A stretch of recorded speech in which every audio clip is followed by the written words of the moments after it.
Hey guys, and welcome back to Smart Money Minds. In today's episode, we're going to be talking about the simple process of tracking your money.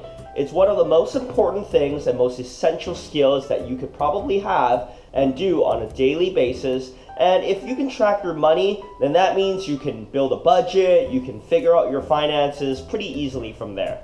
Lots of people think that it's quite difficult to track all that they earn and all that they spend, especially if it comes from different directions and there's many different ways that money can come in and go out.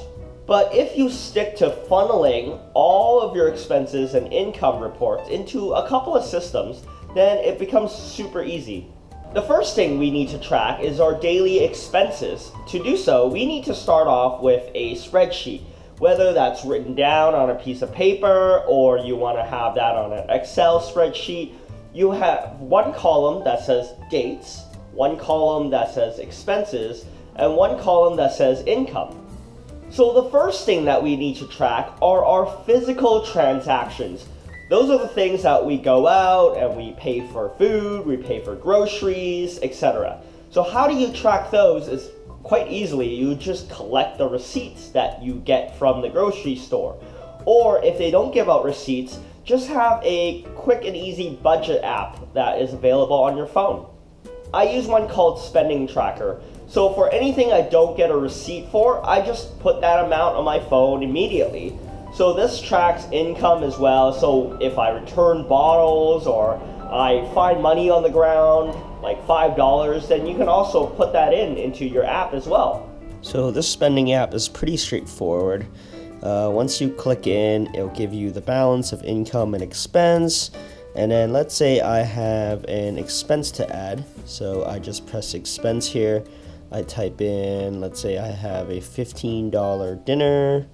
I put in eating out. And then in the notes, I just put dinner, done, and done, and then it'll add onto my list. And if I want to see the transactions, I look at here. I had lunch earlier and now I'm having dinner and there's a date, so it's very easy to keep track of all your expenses that you don't have a receipt for. Next, for any of your one-time online payments, you usually would do them on your phone or on your computer. So most likely you'll have your Excel spreadsheet there, and so you can type that in right away. And if not, you can always put it on your phone so you don't forget. So for any reoccurring payments, things that you might pay once every 2 weeks or once a month or even once a year, I'll try to have them paid off online.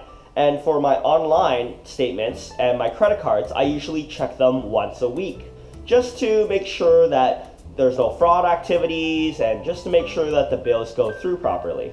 For example, if you have a hydro bill that comes in once every 2 months, or maybe a tax payment that you need to pay once a year, these are infrequent and we often just forget about these. By checking once a week, you can watch out for these and put them into your spreadsheet as well. So now that your expense side is dealt with, we want to look at your income, because that's super important as well. If you have a job, you most likely know how much you make on a month-to-month basis, so you can add that onto your spreadsheet right away. And there you have it. This is the simplest way for you to track your money. It certainly sounds simple, but is it really easy for everyone to do and to also do it daily? That's often the hardest part. And the consistency and the habit of keeping your receipts and typing them will take some time to get used to. But if you take this step and do it, you're well on your way to understanding your finances that much better. So here's a challenge for you guys. I want you to track your money for 2 weeks. Keep every receipt and check your online statement and bank accounts once at the beginning of the week and once at the end of the week.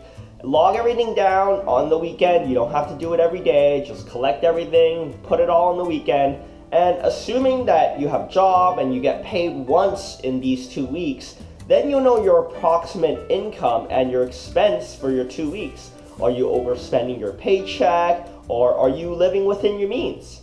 So if you can do it for 2 weeks, I encourage you to do it for 2 more weeks, which makes it a month. Because at the end of the month, you can look back and see where your money has gone and where is it coming from. This is the basis from where you can build your next layers of financial understanding from. From here, you can take your next steps to create like a full-on budget, or you can just plan your retirement and plan to have some extra money for investments. Because once you know how much you have left over, or maybe you're overspending already, then you can adjust your money that comes in and out appropriately.